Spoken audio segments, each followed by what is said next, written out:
been the honor of my life to see the resilience of essential workers getting us through a once-in-a-century pandemic, the heroism of service members and first responders keeping us safe, the determination of advocates standing up for our rights and our freedoms instead of losing their jobs to an economic crisis that we inherited. Millions of Americans now have the dignity of work. Millions of entrepreneurs and companies creating new businesses and industries, hiring American workers, using American products. And together, we've launched a new era of American possibilities. One of the greatest modernizations of infrastructure in our entire history, from new roads, bridges, clean water, affordable high-speed internet for every American. We invented the semiconductor, smaller than the tip of my little finger, and now is bringing those chip factories and those jobs back to America where they belong, creating thousands of jobs. Finally, giving Medicare the power to negotiate lower prescription drug prices for millions of seniors. And finally, doing something to protect our children and our families by passing the most significant gun safety law in 30 years and bringing violent crime to a 50-year low, meeting our sacred obligation to over 1 million veterans so far who are exposed to toxic materials, and to their families, providing medical care and education benefits and more for their families. You know, it will take time to feel the full impact of all we've done together. But the seeds are planted, and they'll grow and they'll bloom for decades to come. At home, we've created nearly 17 million new jobs, more than any other single administration, a single term. More people have health care than ever before. And overseas, we've strengthened NATO. Ukraine is still free. And we pulled ahead of our competition with China, and so much more. I'm so proud of how much we've accomplished together for the American people. And I wish the incoming administration success, because I want America to succeed. That's why I've held my duty to ensure a peaceful and orderly transition of power, to ensure we lead by the power of our example. I have no doubt that America is in a position to continue to succeed. That's why my farewell address tonight, I want to warn the country of some things that give me great concern. This is a dangerous concentration, and that's a dangerous concentration of power in the hands of a very few ultra-wealthy people. And the dangerous consequences if their abuse of power is left unchecked. Today, an oligarchy is taking shape in America of extreme wealth, power, and influence that literally threatens our entire democracy, our basic rights and freedoms, and a fair shot for everyone to get ahead. We see the consequences all across America, and we've seen it before. More than a century ago, but the American people stood up to the robber barons back then and busted the trusts. They didn't punish the wealthy, just made the wealthy play by the rules everybody else had to. Workers want rights to earn their fair share. You know, they were dealt into the deal, and it helped put us on a path to building the largest middle class, the most prosperous century any nation in the world has ever seen. We've got to do that again. In the last 4 years, that's exactly what we've done. People should be able to make as much as they can, but play by the same rules, pay their fair share of taxes. So much is at stake. Right now, the existential threat of climate change has never been clearer. Just look across the country, from California to North Carolina. That's why I signed the most significant climate and clean energy law ever in the history of the world, and the rest of the world is trying to model it now. It's working, creating jobs and industries of the future.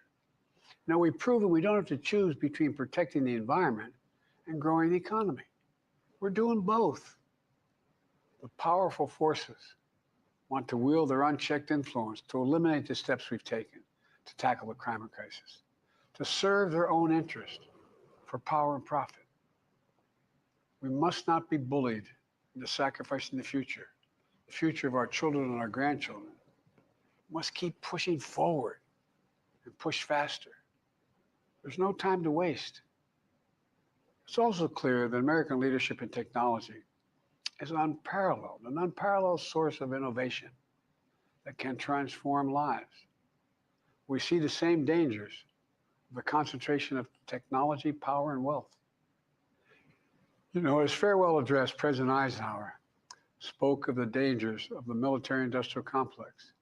He warned us then about, and I quote, the potential for the disastrous rise of misplaced power, end of quote. 6 decades later, I'm equally concerned about the potential rise of a tech-industrial complex that could pose real dangers for our country as well. Americans are being buried under an avalanche of misinformation and disinformation, enabling the abuse of power. The free press is crumbling. Editors are disappearing. Social media is giving up on fact-checking. The truth is smothered by lies told for power and for profit. We must hold the social platforms accountable to protect our children, our families, and our very democracy from the abuse of power. Meanwhile, artificial intelligence is the most consequential technology of our time, perhaps of all time. Nothing offers more profound possibilities and risks for our economy and our security, our society, for humanity. Artificial intelligence even has the potential to help us answer my call to end cancer as we know it. But unless safeguards are in place, AI could spawn new threats to our rights, our way of life, to our privacy, how we work, and how we protect our nation. We must make sure AI is safe and trustworthy and good for all humankind. In the age of AI, it's more important than ever that the people must govern. And as the land of liberty, America, not China, must lead the world in the development of AI. You know, in the years ahead, it's going to be up to the president, the presidency, the Congress, the courts, the free press, and the American people to confront these powerful forces. We must reform the tax code, not by giving the biggest tax cuts to billionaires, but by making them begin to pay their fair share. We need to get dark money. That's that hidden funding behind too many campaigns contributions. We need to get it out of our politics. We need to enact an 18-year term limit, time and term, for the strongest ethics reforms for our Supreme Court. We need to ban members of Congress from trading stock while they're in the Congress. We need to amend the Constitution to make clear that no president is immune from crimes that he or she commits while in office. The president's power is not limited. It's not absolute, and it shouldn't be. And in a democracy, there's another danger to the concentration of power and wealth. It erodes a sense of unity and common purpose. It causes distrust and division. Participating in our democracy becomes exhausting and even disillusioning. And people don't feel like they have a fair shot. We have to stay engaged in the process. I know it's frustrating. A fair shot is what makes America, America. Everyone's entitled to a fair shot, not a guarantee, but just a fair shot, an even playing field, going as far as your hard work and talent can take you. We can never lose that essential truth, remain who we are. I've always believed, and I've told other world leaders, America can be defined by one word: possibilities. Only in America do we believe anything is possible. Like a kid with a stutter from modest beginnings in Scranton, Pennsylvania, and Claremont, Delaware, sitting behind this desk in the Oval Office as President of the United States. That's the magic of America. It's all around us. Upstairs in the residence of the White House, I've walked by a painting of the Statue of Liberty I don't know how many times. In the painting, there's several workers climbing on the outstretched arm of the statue that holds the torch. reminds me every day I pass it of the story and soul of our nation and the power of the American people. There's a story of a veteran. This is a veteran, the son of an immigrant, whose job was to climb that torch and polish the amber panes so rays of light could reach out as far as possible. He was known as the keeper of the flame. He once said of the Statue of Liberty, quote, speaks a silent universal language, one of hope that anyone who seeks and speaks freedom can understand. Yes, we sway back and forth to withstand the fury of the storm, to stand the test of time. A constant struggle, a short distance between peril and possibility. But what I believe is the America of our dreams is always closer than we think. It's up to us to make our dreams come true.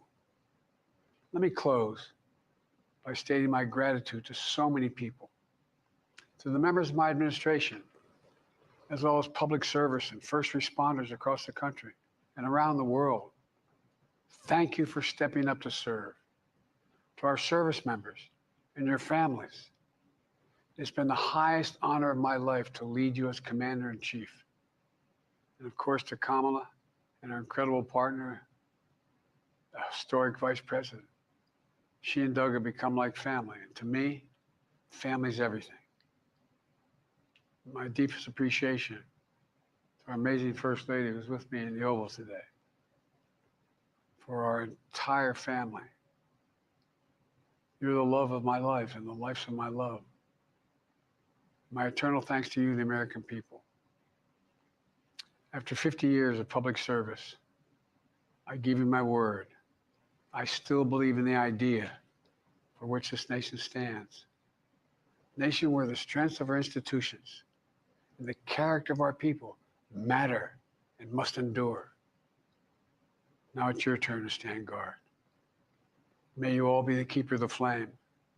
May you keep the faith. I love America. You love it too. God bless you all. May God protect your troops.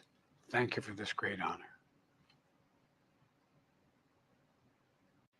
My fellow Americans, I'm speaking to you tonight from the Oval Office. Before I begin, let me speak to important news from earlier today. After 8 months of nonstop negotiation, by my administration, a ceasefire and a hostage deal has been reached by Israel and Hamas, the elements of which I laid out in great detail in May of this year. This plan was developed and negotiated by my team and will be largely implemented by the incoming administration. That's why I told my team to keep the incoming administration fully informed, because that's how it should be, working together as Americans. This will be my final address to you from the American people from the Oval Office, from this desk as president. And I've been thinking a lot about who we are and maybe more importantly, who we should be. Long ago in New York Harbor, an iron worker installed beam after beam, day after day. He was joined by steel workers, stonemasons, engineers. They built not just a single structure, but a beacon of freedom. The very idea of America was so big, we felt the entire world needed to see. The Statue of Liberty, a gift from France after our Civil War. Like the very idea of America, it was built not by one person, but by many people from every background and from around the world. Like America, the Statue of Liberty is not standing still. Her foot literally steps forward atop a broken chain of human bondage. She's on the march, and she literally moves. She was built to sway back and forth to withstand the fury of stormy weather, to stand the test of time because storms are always coming. She sways a few inches, but she never falls into the current below. An engineering marvel. The Statue of Liberty is also an enduring symbol of the soul of our nation, a soul shaped by forces that bring us together and by forces that pull us apart. And yet through good times and tough times, we've withstood it all. A nation of pioneers and explorers, of dreamers and doers, of ancestors native to this land, of ancestors who came by force, a nation of immigrants came to build a better life, a nation holding the torch of the most powerful idea ever in the history of the world, that all of us are.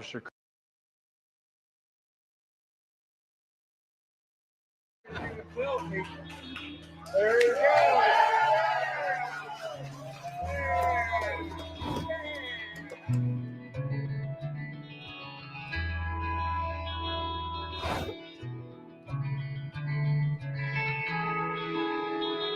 I need that hat. Want my autograph? Hell no. You know my name. Come on. I ain't going that far. Yeah, you said you would do a selfie. There you go.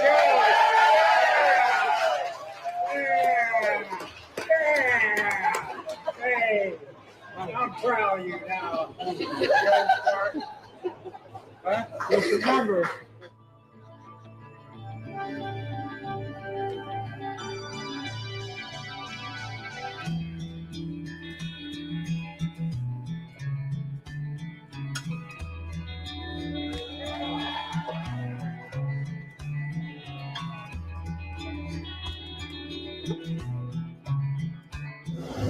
You want an autograph?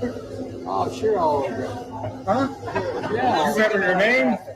I don't remember my name. I'm slow. You're an old part. Yeah, I know, man. I'm an old guy. And you're an old person. I know you would know about that. What? About being old. Oh, I know. All right. I'm a young timer. Huh? It reminds me of the guys I grew up with. There was always one in the neighborhood. Yeah. Well, I'm the only one. There you go, man. I need that hat. Want my autograph? Hell no. You know my name. Come on. I ain't going that far. Yeah, you said you would do a selfie. There you go.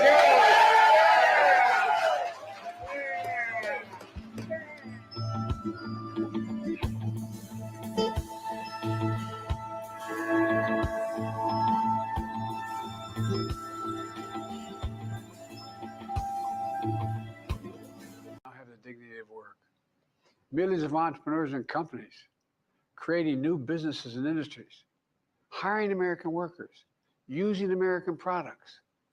And together, we've launched a new era of American possibilities.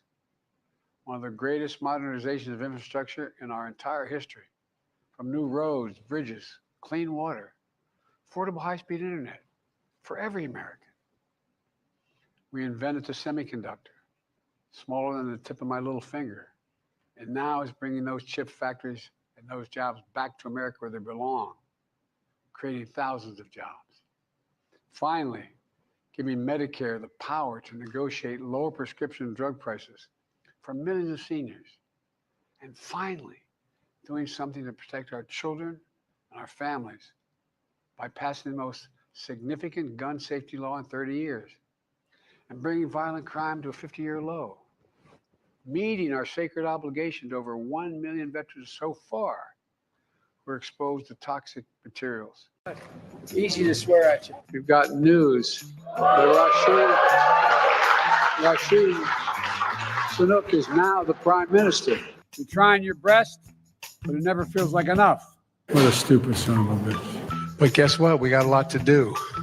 You gotta say hi to me. We go back a long way. She was 12, I was 30, but anyway, this woman helped me get an awful lot done. Anyway. Well, I'm sick and tired of smart guys. I'm sick and tired of ordinary people being fleeced. I'm tired of being quiet. I'm sick and tired. I'm just sick and tired. We have this notion that somehow if you're poor, you cannot do it. Poor kids are just as bright and just as talented as white kids. Wealthy kids, black kids, Asian kids.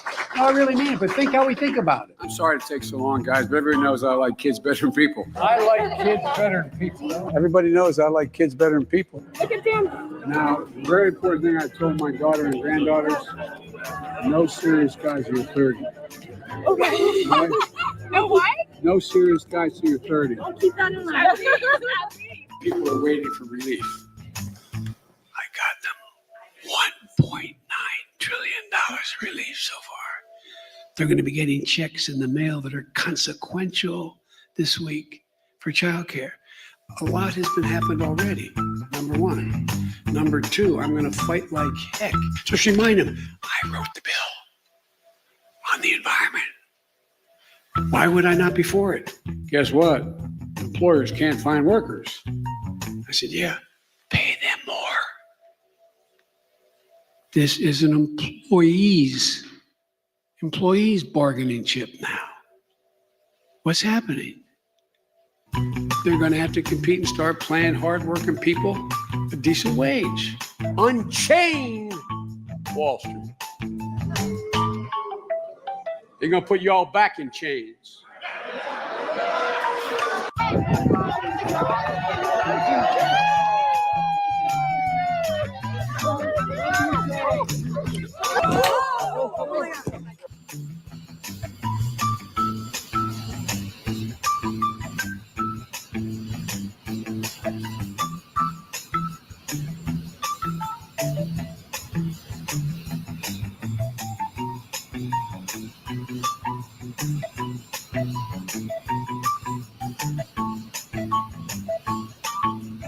Thank you, Mr. Vice President. I think you know how much it means to me to have you swear me in today, and I thank you.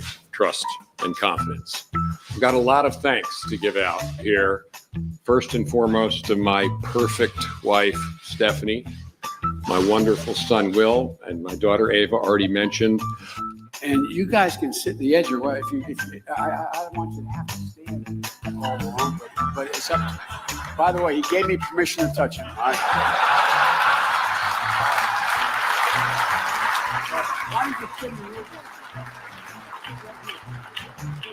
Expand your capacity is through the partnership that we have, federal and state government, along with local governments. This issue is ongoing each year, as we have discussed. It gets worse. It affects real people. Thank you, Boris. And I want to thank that fellow down under. Thank you very much, pal. Appreciate it, Mr. Prime Minister.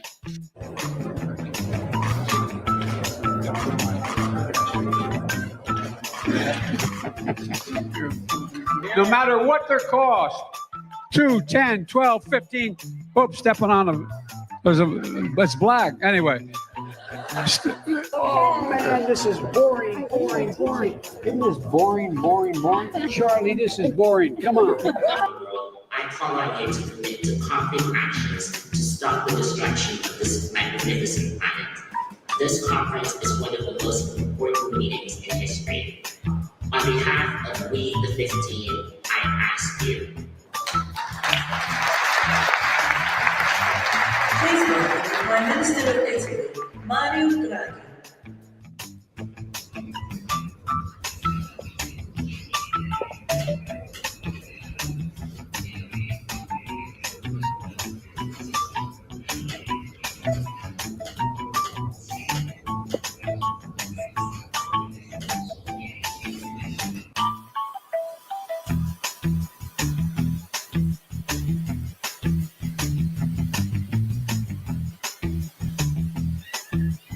And by the way, you know, I sit on the stand and it get hot. I got hairy legs that turn blonde in the sun. And the kids used to come up and reach in the pool and rub my leg down so it was straight, and then watch the hair come back up again. They look at it. So I learned about roaches. I learned about kids jumping on my lap. And I've loved kids jumping on my lap.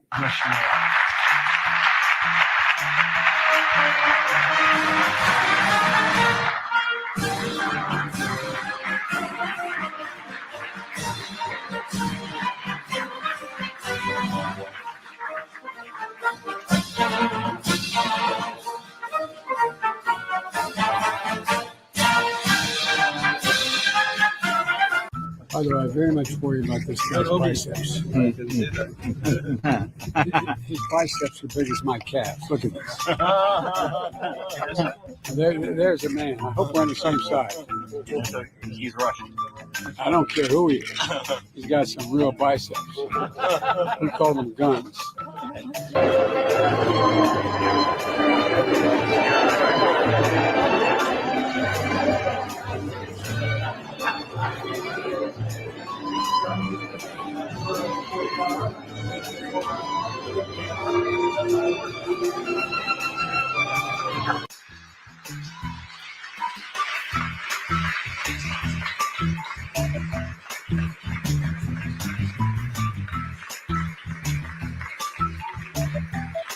Mr. President, thank you. At the end of such a momentous event, the word thank you seems kind of inadequate. On the steps we've taken, he said, and I quote, "The combination of private enterprise and government working together has been really successful." He went on to say, all the way through the supply chain, there's a lot of innovation. Because of the actions we've taken, things have begun to change. End of quote. In the past 3 weeks, the number of containers sitting on docks, we're going to seize their yachts, their luxury homes, and other ill-begotten gains of Putin's kleptocracy. Kleptocracy. The guys who are the kleptocracies.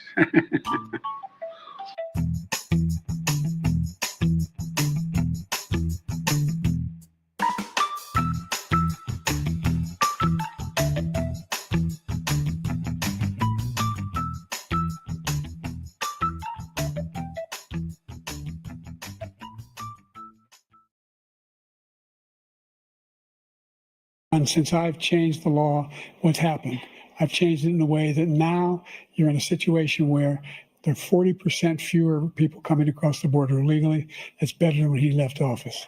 And I'm going to continue to move until we get the total ban on the total initiative relative to what we're going to do with more border patrol and more asylum officers. President Trump? I really don't know what he said at the end of that sentence. I don't think he knows what he said either. Look, we had the safest border in the history of our country. That $2 trillion tax cut benefited the very wealthy. What I'm going to do is fix the tax system. For example, we have 1,000 trillionaires in America. Billionaires in America. And what's happening? They're in a situation where they, in fact, pay 8.2% in taxes. If they just paid 24%, 25%, either one of those numbers, they'd raise $500 billion, I should say, in a 10-year period.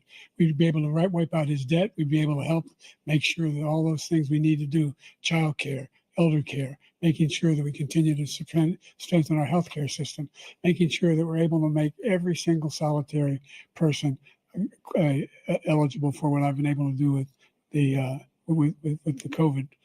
With dealing with everything we have to do with. Look, if we finally beat Medicare.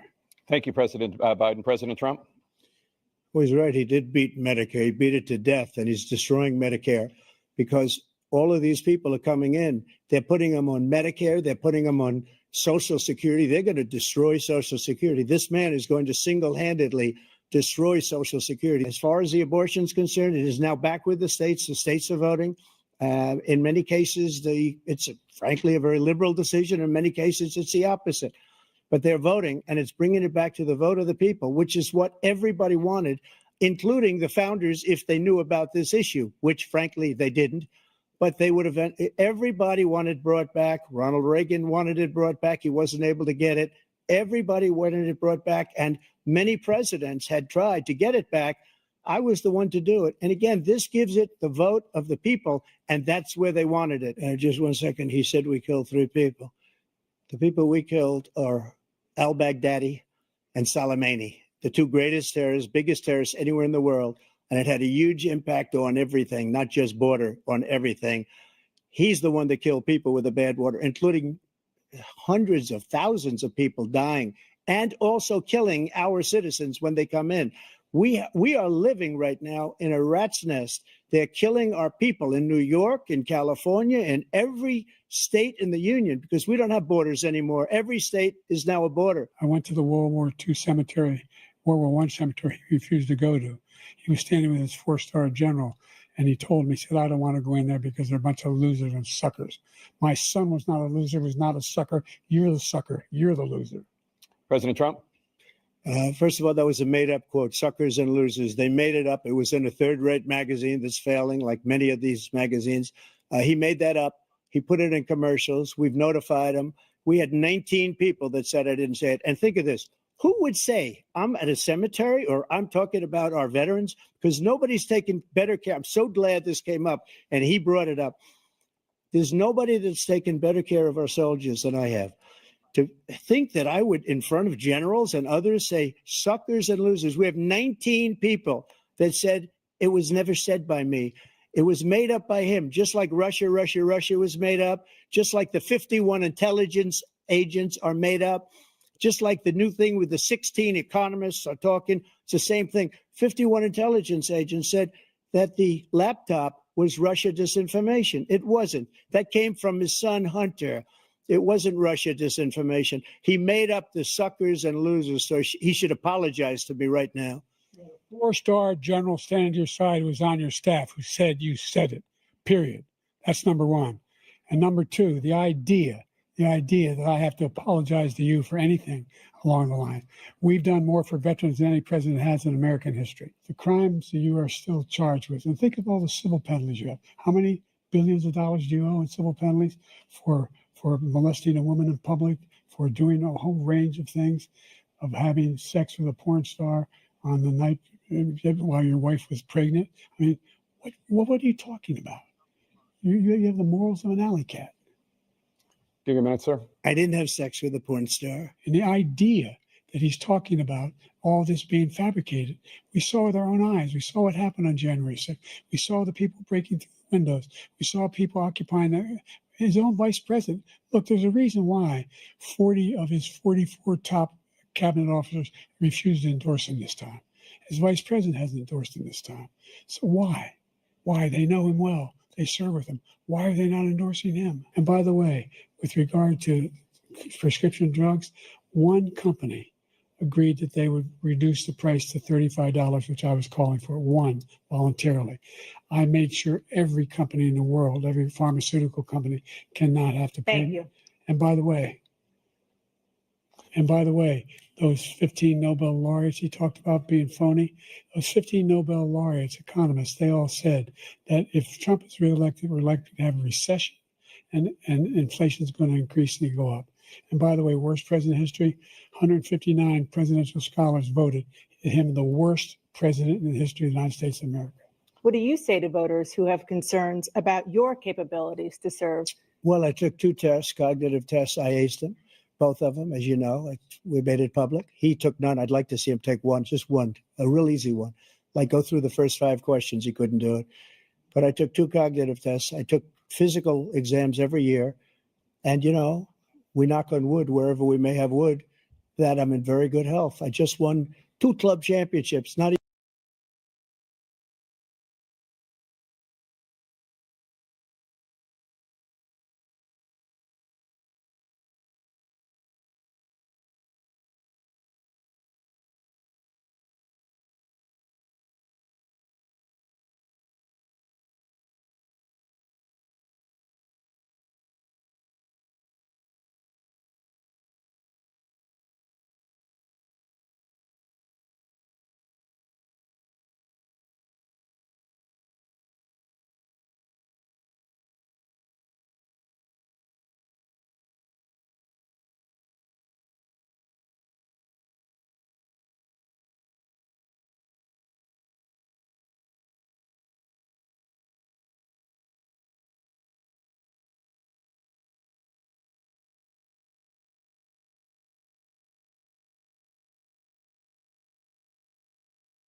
And I tell you what, I doubt whether you'll accept it because you're such a whiner.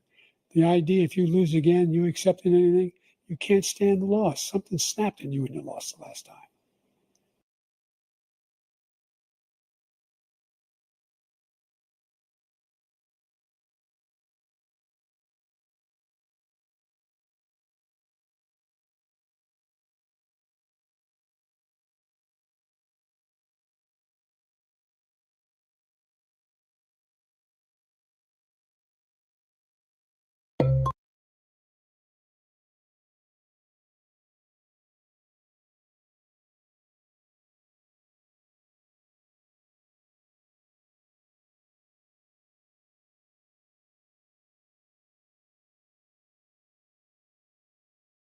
But are you willing tonight to condemn white supremacists and militia groups? Sure. Stand back and stand by. Will you shut up, man? Listen, are you in favor of law and order? I'm in favor of law. You follow Are you in favor of law and order? Go ahead, Yes, I'm say a it. You asked a question, let him finish. Law and order. Law and order. Let him answer. Law and order with justice, where people get treated fairly. Mr. President, I'm the moderator of this debate, and I would like you to let me ask my question, and then you can answer. Go ahead. Your party wants to go socialist medicine. My party is and me. socialist right healthcare. now. I am, and the they're going to Democratic dominate Party. you, Joe. You know that. I am the Democratic Party right now. The platform of the Not according Democratic to Party Harris. is what I, in fact, approved of. First of all, I guess I'm debating you, not him, but that's okay. I'm not surprised. The fact is that everything he's saying so far is simply a lie. I'm not here to call out his lies. Everybody knows he's a liar. But you I just agree. want to Hey, make Joe, sure. Joe, you're the liar. I want to make sure. Graduated last in your class, not first in your class. I want to make Mr. sure. President, can you let him finish, sir? No, he doesn't know how to do that. He has, You'd be you know, surprised. you picked You'd be surprised. the Go ahead, wrong Joe. guy, Go, the go, wrong Joe, night at go. the wrong time. Listen. That was really a productive segment, wasn't it? This is Delivering the the same man It's who all told set you up. by Easter this would be gone away. By the warm weather, it'd be gone. Miraculous, like a miracle. And by the way, maybe you could inject some bleach in your arm, and that would take care of it. This is the That same was man. said sarcastically. That was the whole issue relating to COVID. He still hasn't even acknowledged that he knew this was happening, knew how dangerous it was going to be back in February, and he didn't even tell you a lot of people died. And a lot more are going to die unless he gets a lot smarter, a lot quicker. So- Mr. President? Did you use the word smart? So you said you went to Delaware State, but you forgot the name of your college. You didn't go to Delaware State. You graduated either the lowest or almost the lowest in your class. Don't ever use the word smart with me. Don't ever use that word. Oh, give me a break. Because you know what? There's nothing smart about you, Joe. So we built the greatest economy in history. We closed it down because of the China plague. And he wants to close down he will shut it down again. He will destroy this country. You can't fix the economy until you fix the COVID crisis. And he has no intention of doing anything about making it better for you all at home. No, people want their schools open. They don't want to be shut down. They don't want their state shut down. They want their restaurants. I look at New York. It's so sad what's happening in New York. It's almost like a ghost town. I'm the one that brought back football. By the way, I brought back Big Ten football. It was me, and I'm very happy to do it. Will you tell us how much you paid in federal income taxes in 2016 and 2017? Millions of dollars. You paid millions of dollars? Millions of dollars. So yes. not 750. Millions of dollars. And you'll get to see it. And you'll get to see it. But let me just tell you, I don't want to pay tax.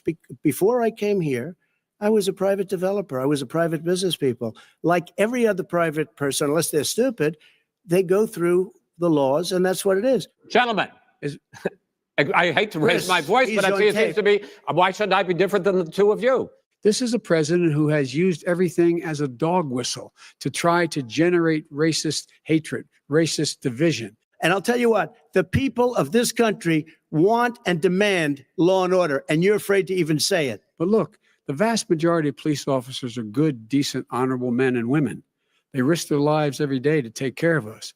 But there are some bad apples. If he ever got to run this country and they ran it the way he would want to run it, our suburbs would be gone. By the way, our suburbs would be gone, and you would see problems like you've never seen. He would know a suburb unless he took a wrong turn. Oh, I know suburbs. He would not. I was raised. Go ahead. Wait a minute. I was raised in the suburbs. What really is a threat to the suburbs and their safety is his failure to deal with COVID. They're dying in the suburbs. If you want to switch seats, We went very quickly. We could do that. You have repeatedly criticized the vice president for not specifically calling out Antifa and other left-wing That's right. extremist groups.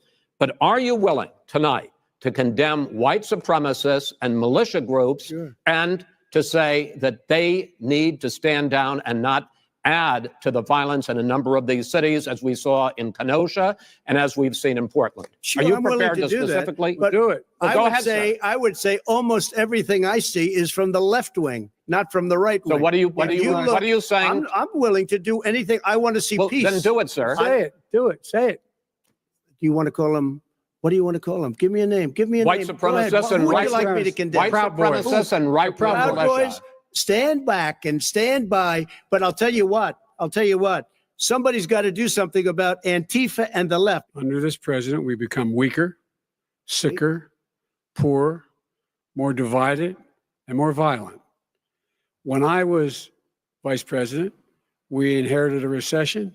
I was asked to fix it. I did. We left him a booming economy, and he caused a recession. Mr. President, your campaign agreed to both sides would get 2-minute answers uninterrupted. Well, your side agreed to it, and why don't you observe what your campaign agreed to as a ground rule, okay, sir? He never keeps his word. Can you add back no, I'm not asking. That was a rhetorical question. Can you Go add ahead, back sir. 30 seconds? Yeah, yes, Okay. you may have. All right. Go ahead. He was not a loser.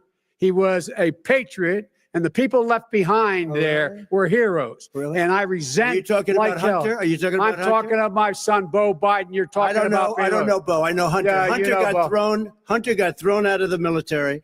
He was thrown out, dishonorably discharged. That's not true. He for wasn't dishonorably. cocaine use, and he didn't have a job until you became vice president. Once you None of became that vice is president, true. he made a fortune in Ukraine, in China, in Moscow, That is simply and various not other places. true.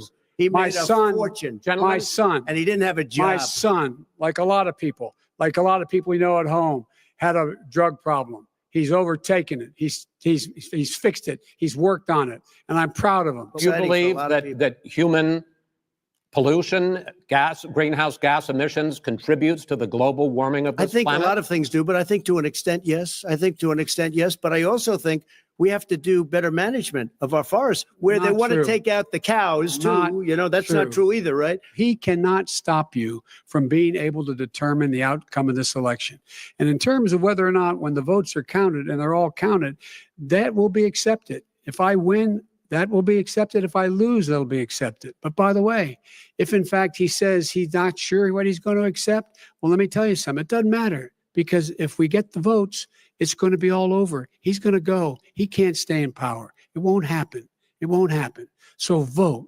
Just make sure you understand you have it in your control to determine what this country is going to look like the next 4 years. Is it going to change? Or you get 4 more years of these lies.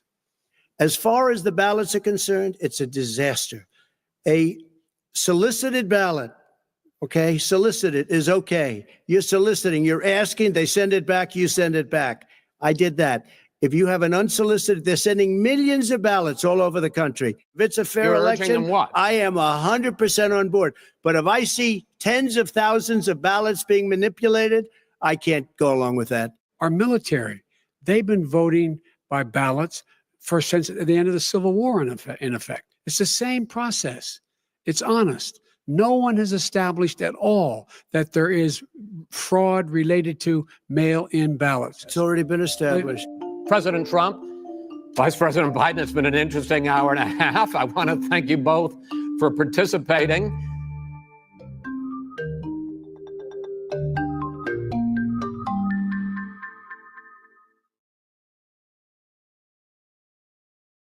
I am the least racist person in this room. He pours fuel on every single racist fire. I was in for a short period of time and I got better very fast, or I wouldn't be here tonight. And now they say I'm immune. He did virtually nothing. And then he gets out of the hospital and he talks about don't worry, it's all going to be over soon. I'm going to release them as soon as we can. I want to do it. And it'll show how successful, how great this company is. He's been saying this for 4 years. Show us. Just show us. Stop playing around. Let's talk I'm about not North a typical Korea now. politician. Okay, That's why I President got Trump. elected. Come on, folks. There was a spike in Florida, and it's now gone. There was a very big spike in Texas. It's now gone. There was a very big spike in Arizona. It's now gone. And there are some spikes and surges in other places. They will soon be gone. We're about to go into a dark winter. And he has no clear plan, and there's no prospect that there's going to be a vaccine available for the majority of the American people before the middle of next year.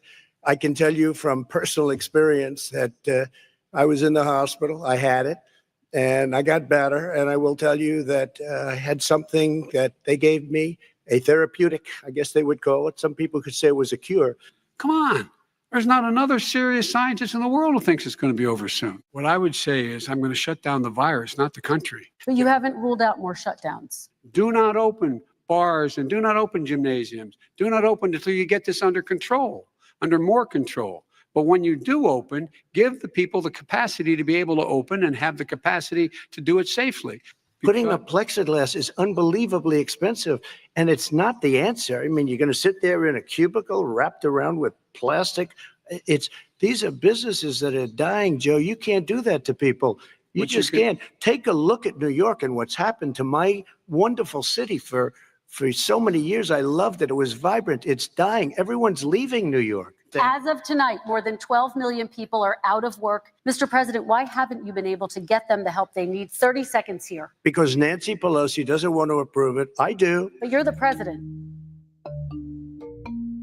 Well, you have to understand, the first time I ever heard of Black Lives Matter, they were chanting pigs in a blanket, talking about police. And that was my first glimpse of Black Lives Matter. I thought it was a terrible thing. I think I have great relationships with all people.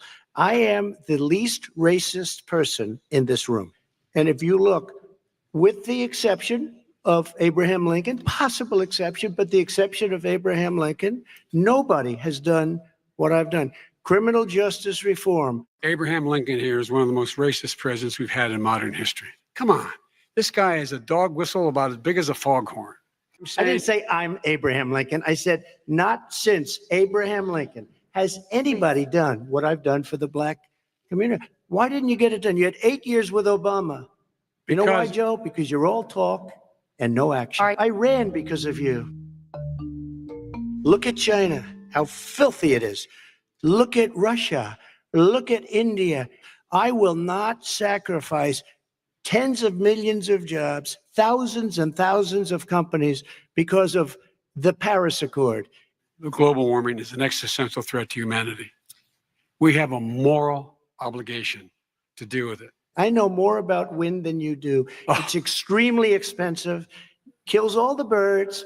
It's very intermittent. It's got a lot of problems, and they happen to make the windmills in both Germany and China. And the fumes coming up, if you're a believer in carbon emission, the fumes coming up to make these massive windmills is more than anything that we're talking about with natural gas, which is very clean. One other thing. Find me a scientist Solar. said that. I love I never said I oppose fracking. You said it on tape. I did. Show the tape. Put it on your website. I'll put it on. I do rule out anti-fracking because the answer we need other industries to transition to get to ultimately a complete zero emissions by 2025. I would transition from the oil industry, yes. Oh, I will that's transition. a big statement. Because We have basically one what he's final saying question, is he is Mr. going to President. destroy the oil industry. Will you remember that, Texas? Will you remember that, Pennsylvania, Oklahoma? Vice President Biden. I never got any money from Russia. I have not taken a penny from any foreign source ever in my life.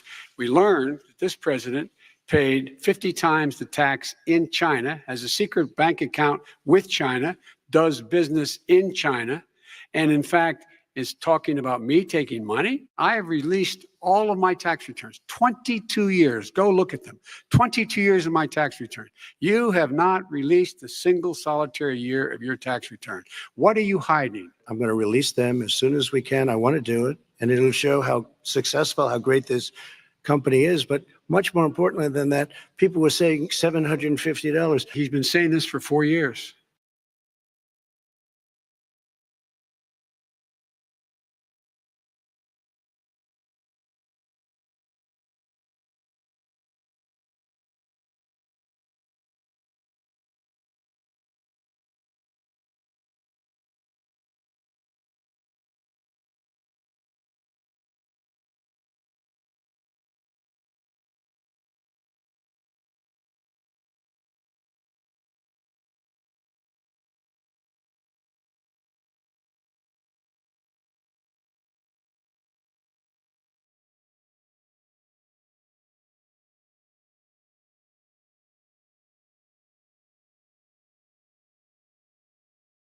gee, if I spent 1 million on you, Joe, I could find plenty wrong. The reason why he's bringing up all this malarkey, there's a reason for it.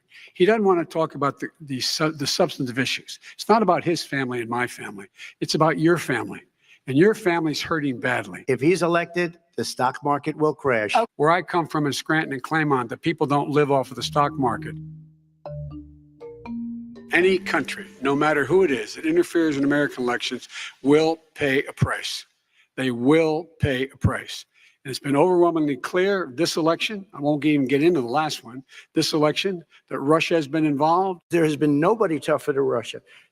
Between the sanctions, nobody tougher than me on Russia. What has he done? He's legitimized North Korea. He's talked about his good buddy who's a thug, and he talks about how we're better off. I have a very good relationship with him. Different kind of a guy, but he probably thinks the same thing about me. We have a different kind of a relationship. We have a very good relationship, and there's no war. We had a good relationship with Hitler before he, in fact, invaded Europe, the rest of Europe. Come on. Catch and release is a disaster. They don't come back, Joe. They never come back. Only the really, I hate to say this, but those with the lowest IQ, they might come back. Okay. They said, look at these cages. President Trump built them. And then it was determined they were built in 2014. That was him. Do you They have a built plan to cages. reunite the kids? Yes, with we're their working on families? it we're trying very hard. But a lot of these kids come out without the parents. They come over through cartels and through coyotes and through gangs. We changed. did not They built the separate cages. They- Who built the cages, Joe? Let's talk about what Who we're built the talking about. cages, Let's Joe? talk about what we're talking about. What happened? Their parents were with them. They got separated from their parents. And it makes us a laughing stock and violates every notion of who we are as a nation. We got rid of a lot of horrible things that they put in and that they lived with. But he had 8 years he was vice president. He did nothing except build cages to keep children in. What I would like to do is a much better healthcare, much better, will always protect people with pre-existing. So I'd like to terminate Obamacare. What I'm going to do is pass Obamacare with a public option. He was Your there response. for 47 years. He didn't do it. He was now there as vice president for 8 years. And it's not like it was 25 years ago. It was on TikTok in the U.S. in about 32 hours. It's supposed to be outlawed by a bipartisan law. The Supreme Court upheld that ban today. They sided with the U.S. government over national security concerns if the app stays under Chinese ownership. But today, the Biden administration signaled it's not going to enforce the ban come Sunday, leaving it to the next administration, which, of course, takes power on Monday. Here's President Biden a short time ago. What's your take on the TikTok decision today, sir? Well, the decision will be made by the next president anyway, so I think it will work. Well, the next president, Donald Trump, has been working on an executive order to delay the ban, according to sources. The president-elect posting today that he spoke with Chinese President Xi Jinping about the app, which he actually wanted to ban himself at one point. TikTok's CEO is already showing his gratitude with, of course, a TikTok video. I want to thank President Trump for his commitment to work with us to find a solution that keeps TikTok available in the United States. We are grateful and pleased to have the support of a president who truly understands our platform, one who has used TikTok to express his own thoughts and perspectives, connecting with the world and generating more than 60 billion views of his content in the process. Let's turn now to CNN chief media analyst Brian Stelter. Okay, Brian, here's the thing. What happens on Sunday when people click on the TikTok icon on their phone? Initially, at least until a few hours ago, my impression was that the Apple App Store, the Google App Store would have to remove the TikTok app. So if you wanted to download it for the first time, you couldn't. If you still already have the app on your phone, it would just continue to function like normal. But like a car that's running out of gas, it would start to break down and stop functioning over time. However, Brianna, I've changed my thought on this in the last few hours. Now that the Biden administration has said they're not going to enforce the law on Sunday, I don't think users are going to see a change on Sunday unless ByteDance, the owner of TikTok, wants to send a message by telling its users, hey, this app is in trouble. Americans are trying to shut us down. Take action. Pressure your politicians. But frankly, they've already achieved that. through lobbying action, through influencers. TikTok has pressured politicians, including Trump, and seems to be winning. They seem to have the wind at their backs right now as they try to get this ban reversed. So, it is possible there could be several different outcomes on Sunday and Monday, but I think for the time being, because Trump has signaled that he wants to negotiate some way out of this, users' experience will probably not change this weekend. So how does that work? Because Trump told our Pamela Brown this morning he'll be making the decision on TikTok. He's signaling that, as you said. How might he stop it from being banned, or does he just sort of like buy it time? Yeah, find an American buyer and then convince the Chinese owners to sell it to that American buyer. Let someone let's just think of someone who's close to Trump, maybe Elon Musk.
In the Rose Garden, you would say it's one of the strongest statements you've ever seen. In addition to the speech I made in front of, I believe, the largest crowd I've ever spoken to. And I will tell you, nobody ever talks about that. They talk about a relatively small number of people that went to the Capitol and in many cases were ushered in by the police. And as Nancy Pelosi said, it was her responsibility, not mine. She said that loud and clear.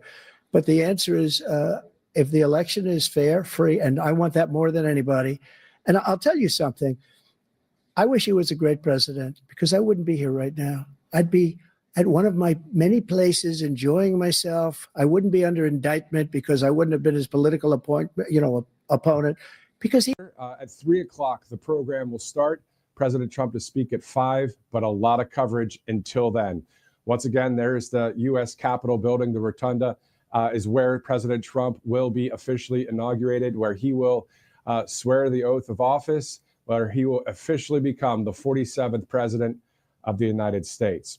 All of this brought to you by a number of great sponsors here at Right Side Broadcasting Network, including Colonial Metals Group. So Colonial Metals Group, if you go to freegoldguide.com/RSBN, you can get all the information you need on how to work out and protect your IRA 401k with gold. That's 100% tax-free, as you see there. And that QR code right there will take you to the great website at Colonial Metals Group. Of course, Warren Buffett's last warning, you can learn more about that, and shielding your savings now. So a great investment, but also to diversify with gold as a solid backup plan.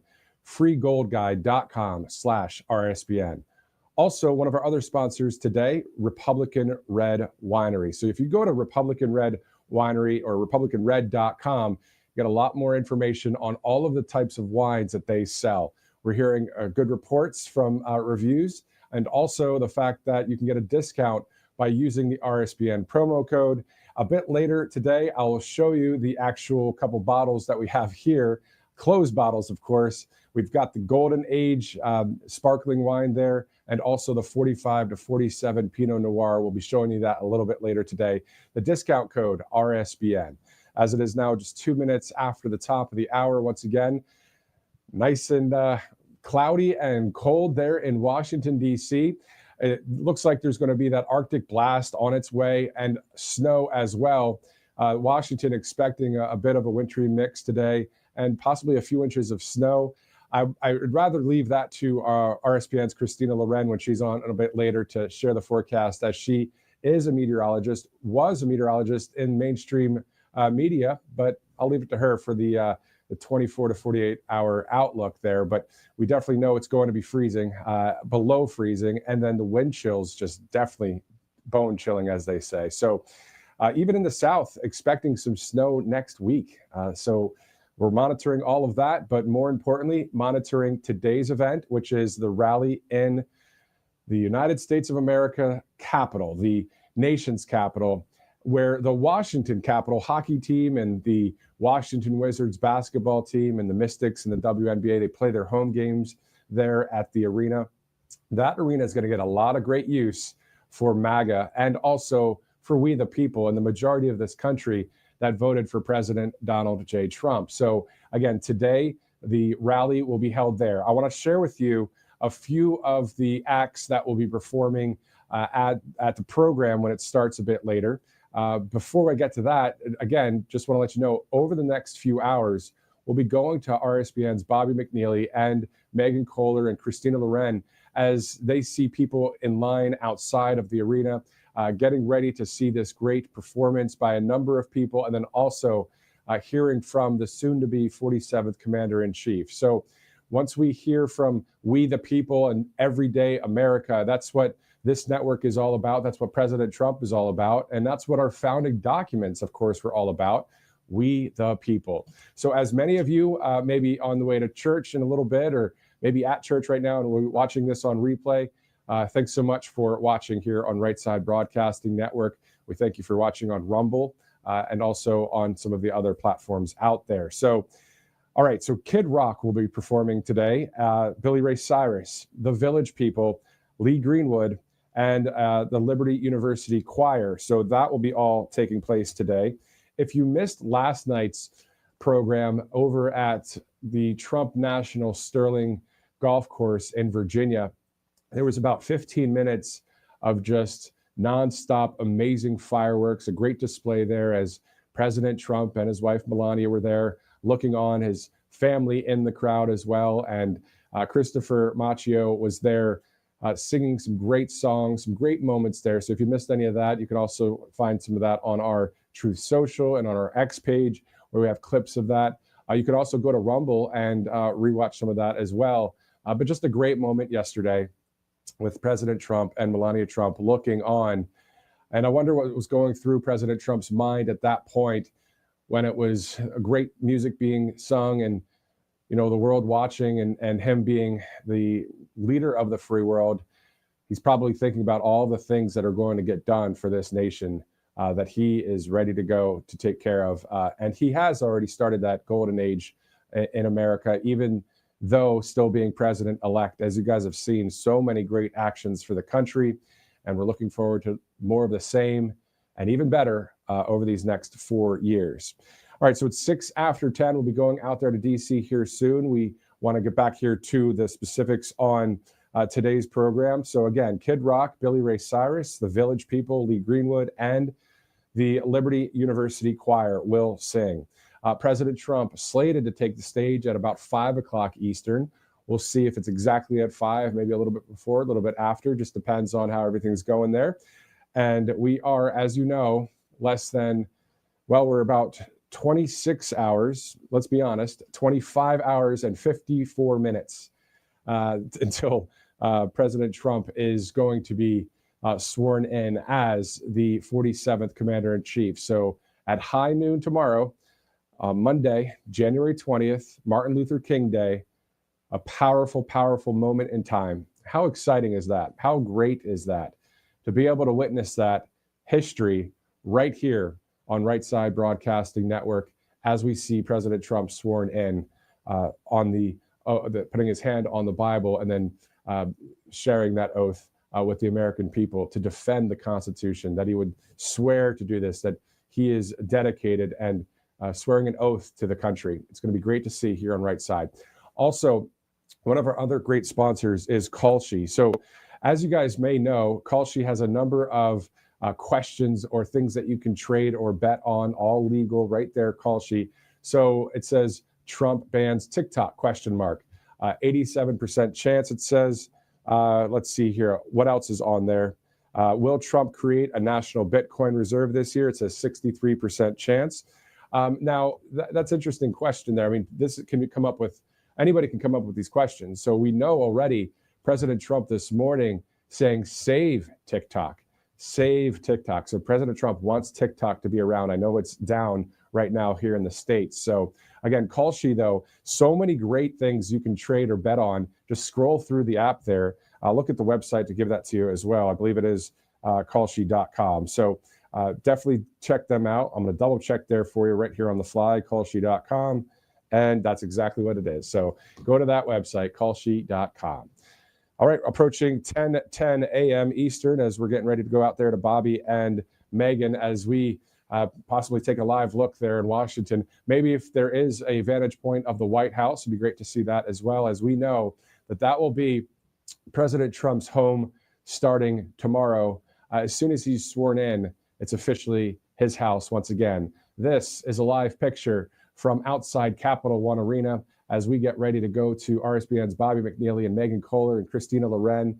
You can see all the people out there. They don't care about the weather, inclement weather, the cold temps. They are bundled up. You see the hoods on and everybody ready to go to get inside there for a great day. Again, it's Rally Day in America, Rally Day in the nation's capital. And what a better place to watch right here on Right Side Broadcasting Network. We've been with you since 2015 when our great founder, Joe Seals, was able to say, you know what, there's something that's needed for our country. There's something that's needed for a political candidate that simply wants to show truth, so show the entire speech, show the crowd. Because, you know, when you see the massive amount of crowd numbers, it shows the amount of support. And so many cameras would obviously stay focused in just on President Trump, which is great. But when you hear the crowd roar, many networks just never panned and looked.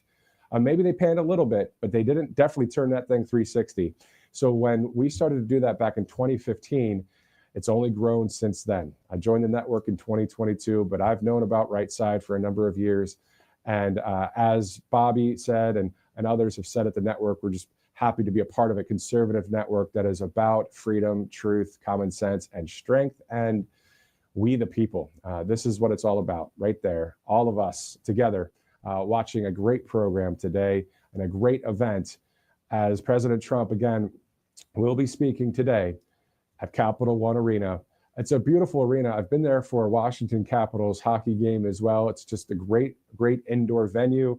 It's going to be loud. It's going to be electric. It's going to be great. But it's only 10:10 in the morning. So let's wind it down for a second and get ready to go to Bobby and Megan. We'll probably bring it right back up because you know what? The people there are excited. I'm looking forward to hearing from them. So as soon as I get the directive from our producer, we will go there live and hear from we the people as they have been waiting and waiting and waiting year after year for the past 4 years for this to happen. You know, when the 2020 election so-called results came out, you know, obviously America was deflated. The majority of America was deflated. But here at this point, we know that President Trump, with this victory, is the president of all of the United States of America. Every single person, no matter background, no matter what you're into in the sense of legal means. The point is, you are loved by President Trump and loved by this country. You know, we want to get along here. We want our country simply to be made great again, made great again. So we're looking forward to that speech today. We'll bring you that entire speech, of course, and the great commentary from Bobby and Megan and Christina. Also, later today at Arlington National Cemetery, President Trump and J.D. Vance, the vice president-elect, will be at the National Cemetery for a wreath laying ceremony. They'll also be there with the Gold Star families and also witnessing the changing of the guard. So we'll bring you that live coverage a bit later as well. So a lot of news to get to just on today. So we do want to tell you about a couple of our sponsors as we get ready to go out there to DC, patriotaddictdeals.com, patriotaddictdeals.com. They have this Trump combat knife right there, as you see on the left side of your screen. You get 30% off that product right there. There are a number of great products on patriotaddictdeals.com. Showcasing this one today, Trump combat knife.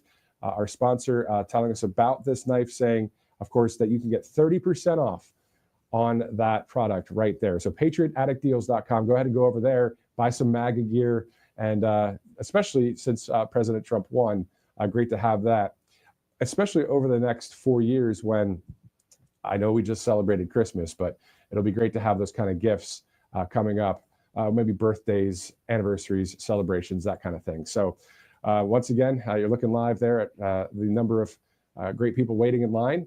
And I'm sure all around that arena, there is a number of people waiting to get inside, just like you've seen a lot of the rally coverage here at Right Side, where people would be lined up around the entire arena, around the entire block, 4 blocks.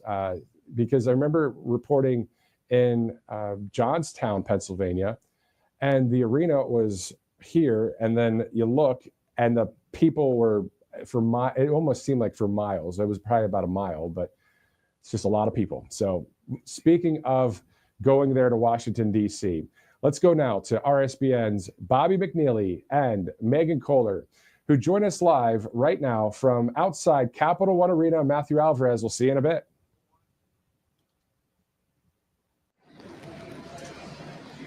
Good morning from our nation's capital, Washington, D.C., where MAGA patriots are ready.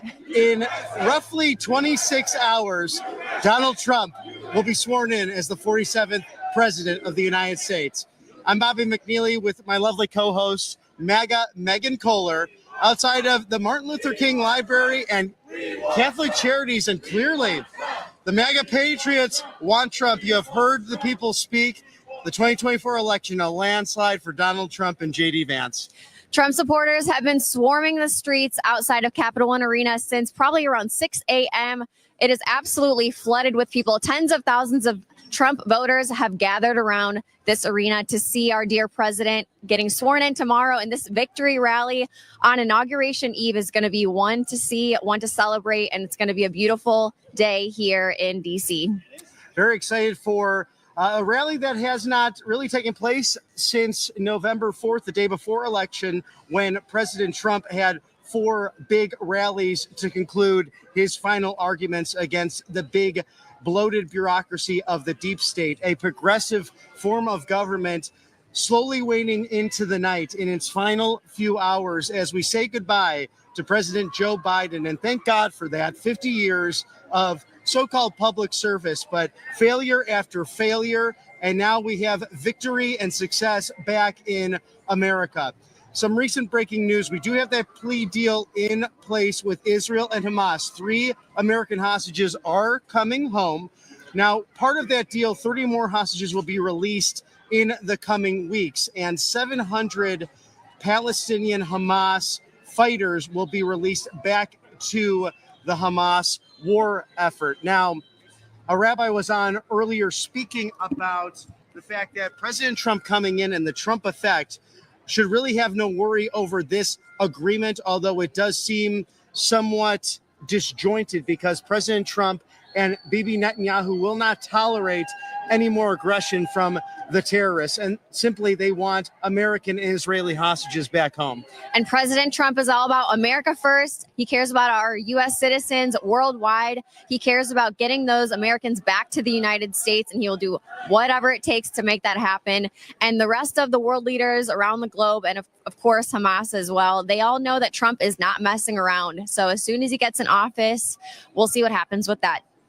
Now, there's roughly 50,000 plus people here. It's very interesting with the line and the work with local Washington, D.C. Metro Police and DHS, and of course the Secret Service doing a wonderful job making sure everyone stays safe in the cold and rainy wind and temperatures today here in Washington, D.C. So we'll work hard to get you as many interviews as possible before we go in for the big event today. But President Trump participating in a traditional wreath laying at Arlington National Cemetery, and last night enjoyed some fireworks with our lovely First Lady Melania Trump and friends Christopher Macchio singing some beautiful songs, Nessun Dorma, God Bless America, Ave Maria, amongst others like Alleluia, as well as America's favorite tenor.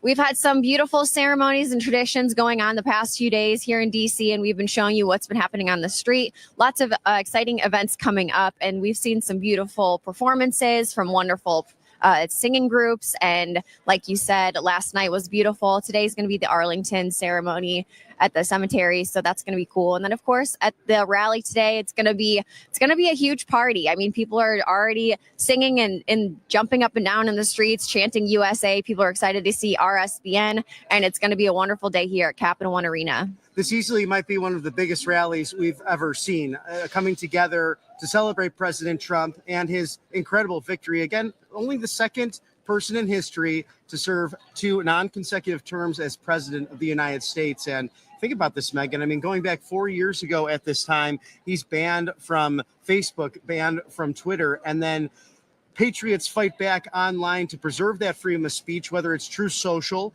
great organization there, or even Elon Musk purchasing Twitter and it becoming X to streamline that. We're so excited to see what Elon Musk and Vivek Ramaswamy do with Doge and streamlining this big bloated government and making the federal bureaucracy work for you, the American people. That's right. And the conservatives band together and said to the liberals, you know what, if you're going to cancel us, we're going to create our own parallel economy. And that's what started happening with those new social media platforms. Everyone's chanting USA, and they're excited to see President Trump, and they love RSBN too. They're cheering for us. It's a great group. Gentlemen, where are you coming from to see the inauguration? Atlanta, Georgia, the Peach State.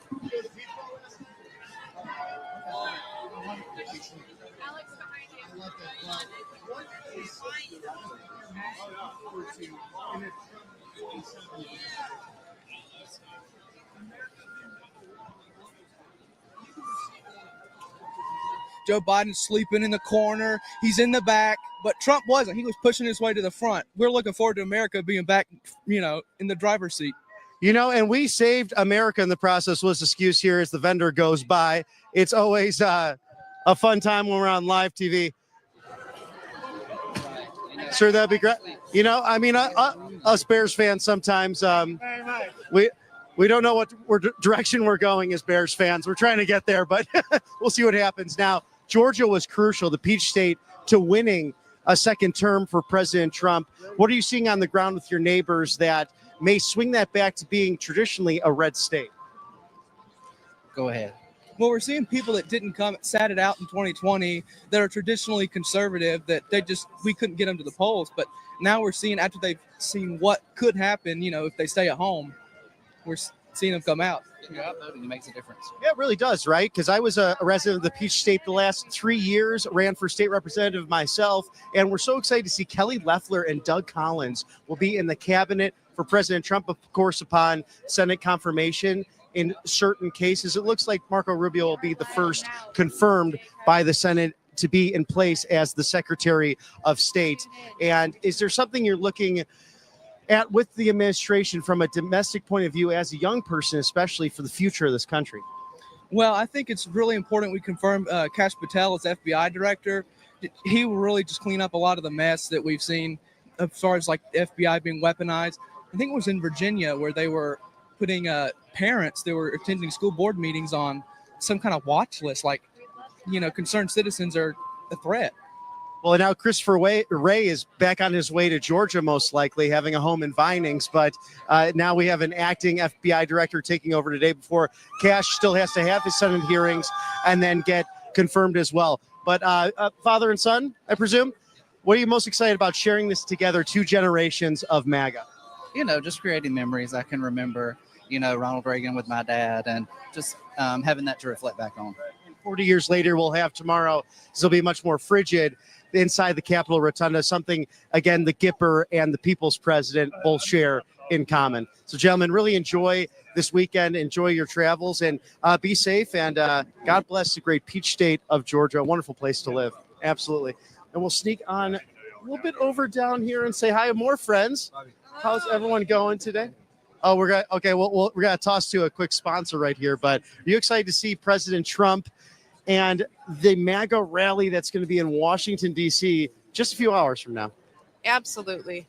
I love that. That's fantastic. It's really special to see. Have you been to any other rallies during the election season? Yeah, the last one in Milwaukee right before the election, the Friday before.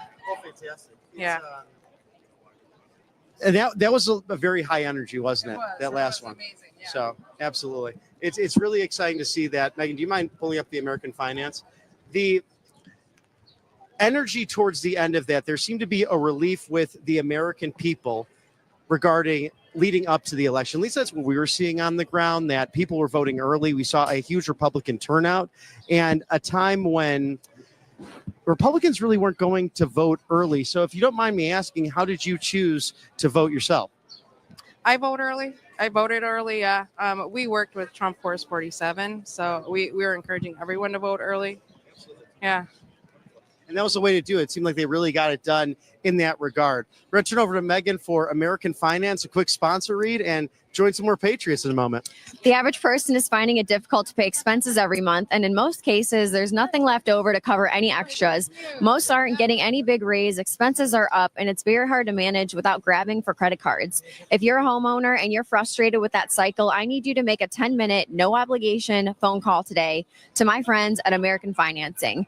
And if you're constantly carrying a credit card balance each and every month with a rate in the 20s or even 30s, American Financing can show you how to put your hard-earned equity to work and get you out of debt. Their salary-based mortgage consultants are saving their customers an average of $800 a month. And if you get started today, you may not have to make next month.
You had a responsibility to be more forthcoming about what you had seen behind closed doors as it relates to President Biden.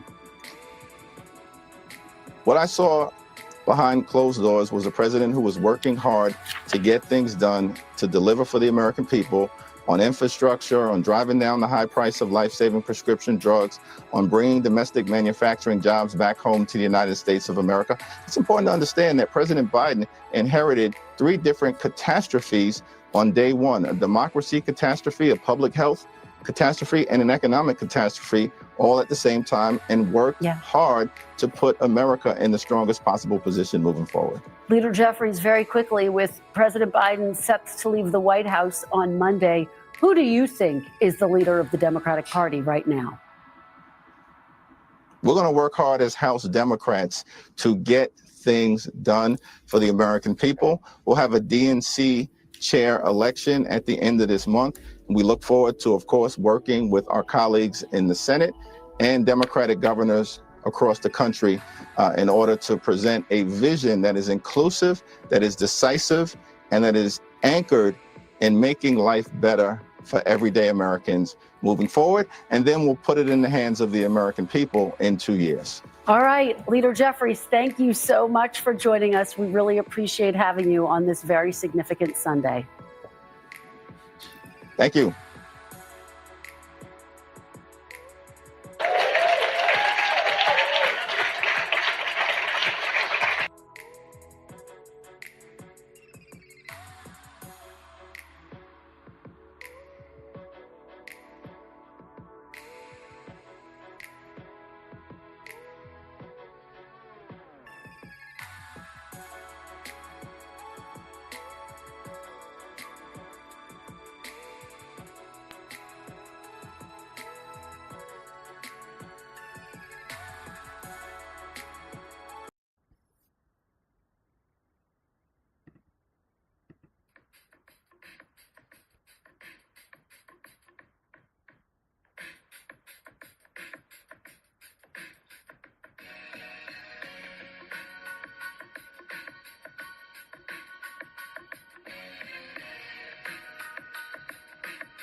Fantastic. We're going straight to commercial.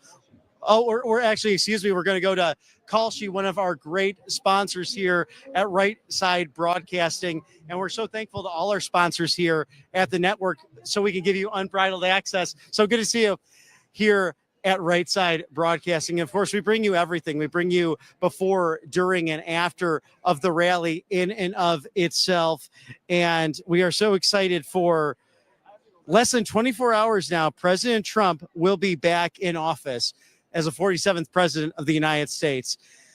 They want something so natural, so good for you. And what that is Kalshi. This is the best thing to do. Go to kalshi.com/RSBN, and the first 500 who place a trade will receive a $10 credit. This is literally like sports betting, but politics. It's actually a lot of fun to go on and do. And they have integrated live polls into the stories, so you can reference them and pick what's going to happen, like on a certain bill, or will a state legislator go in a specific direction? How about a gubernatorial race? So it's an interesting thing to jump on, but kalshi.com/RSBN, go and make those specific bets and wagers on what you think will happen in American history. Perhaps maybe California will be going red in the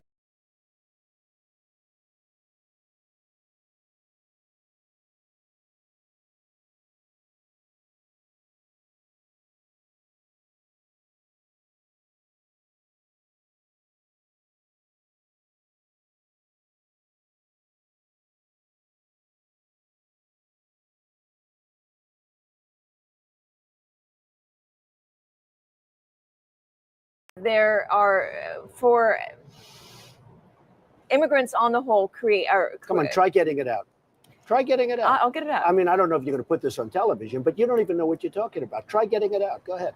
The premiums are going through the roof. The deductibles, frankly, you have to get hit with a Komatsu tractor in order to use them. They're so high. We just spent $1 million building a soccer field. Okay? A soccer field for our prisoners that happen to be in Guantanamo. Okay? I don't like that. What do you need $1 million for? Level out the surface. Let them play. The Iranians are great negotiators. The Persians are great negotiators. And we have people that are babies. It's like a chess player, grandmaster, playing against a checkers child. No, that's what it is. We give them, think of it, a nuclear scientist, and they won't give us our hostages back. It's so insane. President Obama, Secretary Kerry, I highly think you should read this book quickly. Quickly! We have very stupid people in our country negotiating for us, and we have leaders that don't know what they're doing. You know, Jeb Bush, one of my opponents, I noticed he's not doing very well in the polls. I've actually noticed. And by the way, they said I won the debate. Is that nice? Is that nice? Right? The polls came out and said I won. And the media, look at all those people back there. Scavengers. They're like scavengers.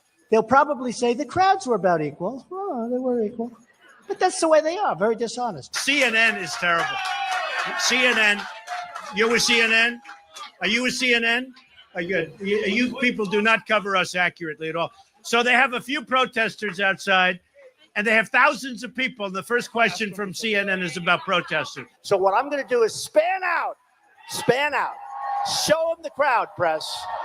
Show them the crowd. Show them the crowd. Look, they're not turning the cameras. They don't even turn the cameras. They don't even turn the cameras because you know what? They're very dishonest people. Because you know what they do? They have the camera, live television on my face, the entire amount. My wife goes, I go home. Were there any people there tonight, darling? They don't see. They never show the crowds. Frankly, I don't even think they give a damn about education, half of them. And I'm sure some maybe do. Use that word in this form. I will. Because people want to hear the truth, Frank. I watch you all the time. They want to hear the truth. Correct. We have to be able to express ourselves. But referring to people as rapists, referring to John McCain, a war hero, 5.5 years as a POW, and you call him a dummy. Is that appropriate in running for president? Okay, you got to let me speak, though, Frank, because you interrupt all the time, okay? So, no, I know him too well. That's the problem. In the center of the stage tonight, businessman Donald Trump. I would never give up my microphone. I thought that was disgusting. That showed such weakness. The way he was taken away by two young women. The microphone, they just took the whole place over. That will never happen with me. I don't know if I'll do the fighting myself or if other people will. But that was a disgrace. The way I felt badly for him. But it showed that he's weak. You want to be what, vice president? Oh, now his question's no longer as good. He had great credibility until he said that. Now it's like, where did he come from? We need a leader that wrote The Art of the Deal. I said trade deals. Who would do better? I'll tell you what. I know the greatest negotiators in the world. Some are horrible people, horrible human beings. Who cares? Some Wall Street guys, they're brutal, they're miserable. You wouldn't want to go out to dinner. They're terrible people. I love them. You know who's our primary representative right now? Carolyn Kennedy. You know how she got the job? 60 Minutes. She went to the White House. She said, I'd love to have a job. I have nothing to do. They said, how would you like to be the ambassador to Japan? She goes, really? You know why I say she's nice? Because my daughter Ivanka likes her. My daughter's so great. She's such a great person. My daughter likes her. She said, Daddy, she's such a nice person. I agree. I don't want I want to kill her. We're tired of the nice people. What do you need to spend $1 million? We just spent, it's a story today, $1 million on a soccer field. How do you spend $1 million doing a soccer field? You have a level piece of land. Throw them a ball, let them play soccer if they have to play at all. See, you're not supposed to say that somebody graduated last or second to last in their class, because you're supposed to be, like Frank says, very nice. Folks, I want to make America great again. We want to get down to brass tacks. We don't want to listen to his stuff with being politically correct and everything has. We have a lot of work to do. 10 years ago, everybody wanted the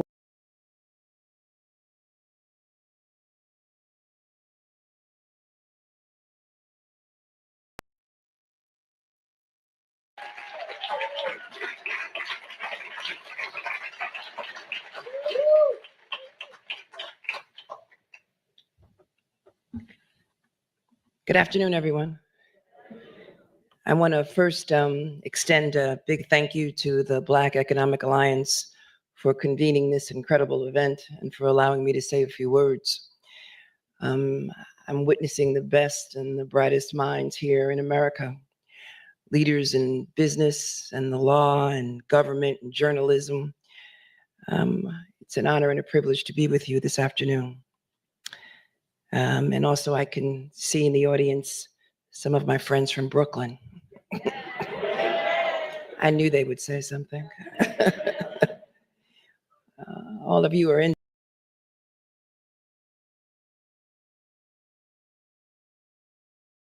During my administration, this place, the whole world is blowing up under him. President Biden? I've never heard so much malarkey in my whole life. Look, the fact of the matter is that we're in a situation where, let's take the last point first.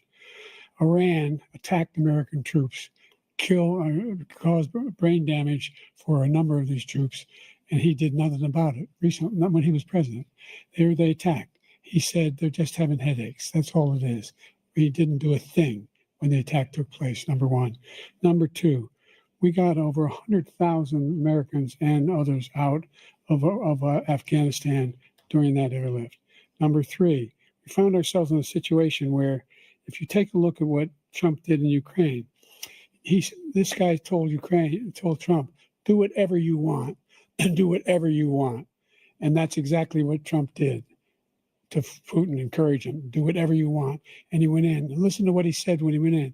He was going to take Kyiv in 5 days, remember? Because it's part of the old Soviet Union. That's what he wanted to reestablish, Kyiv. And he, in fact, didn't do it at all. He wasn't able to get it done.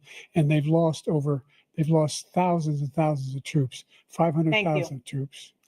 President Trump, I as never come back said to you that. for 1 minute, I just want to go back to my original question, which is, are Putin's terms acceptable to you? Keeping the territory in Ukraine? Acceptable. No, they're not acceptable.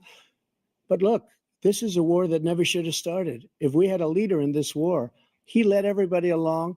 He's given $200 billion now or more to Ukraine. He's given $200 billion. That's a lot of money. I don't think there's ever been anything like it. Every time that Zelensky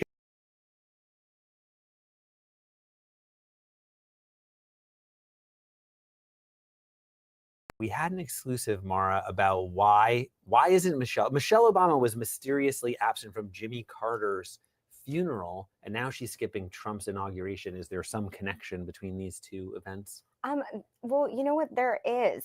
She skipped the funeral. Her reps had said she was on an extended vacation, so they didn't in Hawaii, right? They didn't even bother to really come up with, there wasn't a sickness or anything. It was just she was on the beach. So a source told Page Six's reporter Carlos Greer that Michelle will not be going to the inauguration because she doesn't want to be phony. The source had told Page Six, she's never been fake and she's never been phony. She's always very deliberate about where and how she shows up. She showed up reluctantly for the election. They were united, but she does not have to unify around Trump. She doesn't have to say anything. Her absence speaks volumes. Ooh. So now when I spoke to my source, they had basically just said, she doesn't like Donald Trump. Right. And now it's interesting because Barack Obama and Donald Trump, who used to be, mortal enemies, basically, were seen being pretty chummy at Jimmy Carter's funeral. And there were even some really great TikTok memes about it, as you were showing me before this segment. And Barack seems to have buried the hatchet, but Michelle, there's still bad blood with Donald Trump. Or at least Barack Obama seems willing to publicly accept sort of that Donald Trump is, he did get reelected. He's going to be president. And I guess Michelle Obama just does not, again, like the source said, she's not a phony. She can't put on a smile. And grin and bear it. Yeah. She would have been placed next to Donald Trump at Carter's funeral. What they did and the way they staggered the former presidents and their wives, she would have actually had to sit by Trump. So she would have been the one, having a little giggle with him. Yeah, she'd be on TikTok with the lip readers. So now you've also heard from sources that even though Michelle Obama is skipping the inauguration, maybe the Trump people aren't so what I'm bothered hearing, by it. Yeah, is that the people who are involved in the inauguration are laughing about it and don't care. Another source from the Democrat side had pointed out to me that it's also, not a big deal, at least according to them, because, Donald Trump and Melania did not attend Joe Biden's inauguration. Oh, right. So this has happened in the past where there's been an inaugural snub. It's like an episode of Dynasty. Yeah. Well, we'll see what happens on Inauguration Day. Stay tuned. The one and only Kid Rock, who just announced his new 7-city tour starting in March, as well as the Rock and Rodeo. This is going to be happening in May. How you doing, kid? What's up, Jesse? So is this your first inauguration? No, I was actually listening to your show a little bit before I got in the truck here, and I heard, Michelle Obama's not attending. I would kindly remind her that years back, when Obama was first elected, I did not vote for him, but they asked me to play the inauguration, and I played it, and I went. Had a good time. I went for out of respect to the presidency, so I would kindly remind Miss Michelle about that. I forgot about that, and that's cool because it's really not about the politics. It's about the office, and you got to respect it. Why isn't Michelle attending? All the other first ladies are.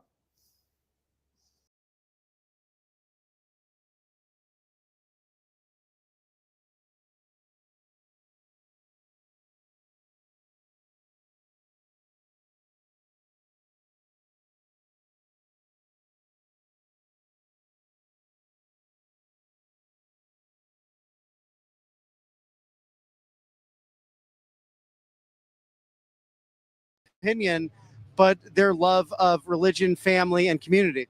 And that's what I'm saying. And now your athletes are such a great witness. They're a great testimony for our young people, the athletes that are coming out right now, and they're not afraid. Well, they don't have any reason to be afraid. They've already made it. The ones that are trying to make it, when they step up, that to me is a great thing. Hey, something exciting is happening, everybody. We have some exciting activity in the audience here as President Trump is literally crowd surfing. We are on 10th and G Streets, the corner of it, in beautiful Washington, D.C., just south of Chinatown. And ladies and gentlemen, this is traditionally a Democrat city, but wow, the MAGA Republicans have come to D.C. to see President Trump retake the office of the presidency. And Ann, speak to us about the fact that this is a first for us to see this in person. Only one other person was successful in serving a second non-consecutive term, and that was in the 19th century, Grover Cleveland. Well, I want to say what no one else is saying right now, and that is he's won 3 times, guys.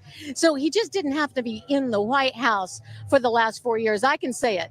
But we all know it's true. But the fact that this is not consecutive has been a real blessing. I had my friends say to me in 2020, how could this be God's will? And I'll tell you how it can be God's will. We just got to experience 4 years of Trump not making the calls. And what happened was our country was nearly destroyed. And the fact that he didn't serve consecutively is a real blessing. It's God's will, guys. It's God's will. Now we all know what an impact Trump not only had his first term, but now he can come in and save it. And Trump knows as well. Trump knows that he needs God on his side, and God is on his side, in my opinion. Trump has found God. He's grown closer to the Lord, I really believe, in these last 4 years, in really seeking God, knowing, hey, I have to save my country. This is so exciting. I can't tell you guys. And that's what you find if you're just tuning into Right Side Broadcasting, these MAGA rallies, so much love and joy and large crowds, people out here for hours, even in the cold, the heat, the rain, whatever it might be, and just having the best time. Oh my goodness. And it's one huge party. We've been here since 5:30 this morning. And I'll admit, when it started raining and we thought it was going to snow, we weren't that happy, but we decided to start.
In for Joy Reid, and we begin tonight with a look ahead to day one of Trump 2.0.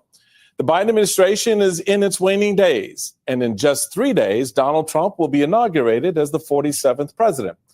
Although the weather in the nation's capital has put a chill on the pomp and circumstance Trump was hoping for. Today it was announced that the swearing in will be moved indoors because of expected low temperatures, which means that Trump will now take the oath of office from inside the Capitol Rotunda, the exact location where just 4 years ago a violent mob of Trump supporters clashed with Capitol Police.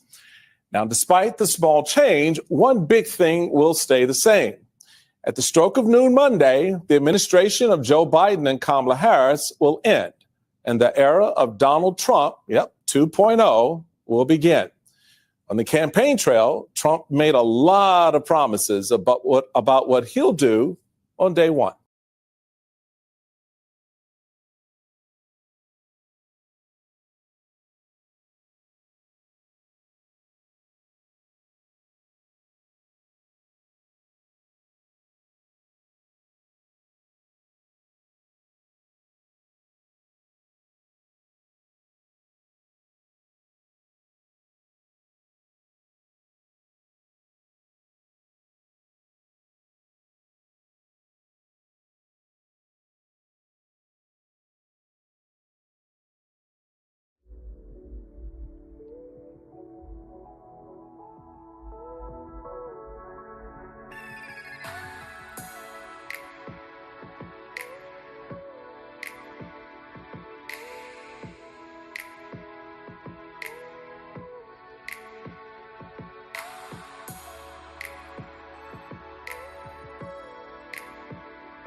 Really helped shape his formation about black and white and how the races live together.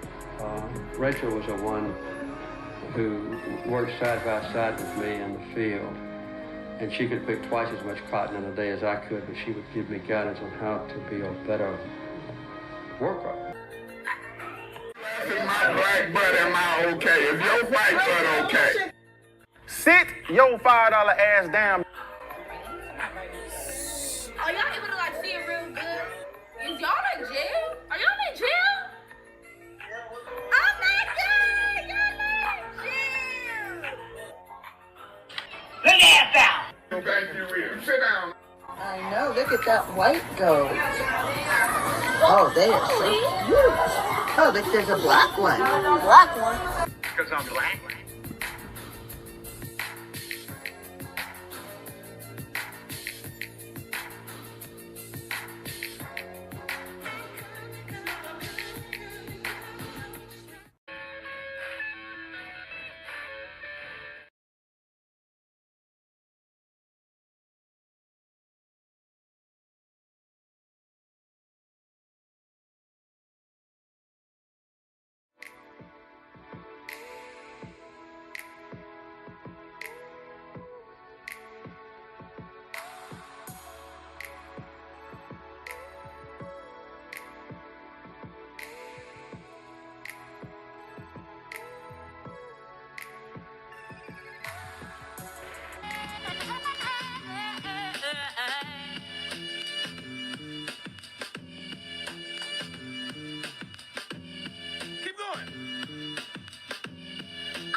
So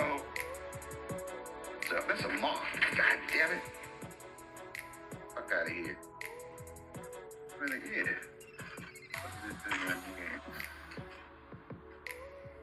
All right, there we go. All right, so there it is.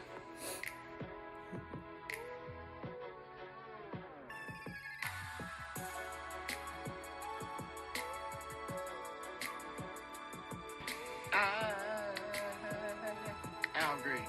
Okay. I'm so in love with you.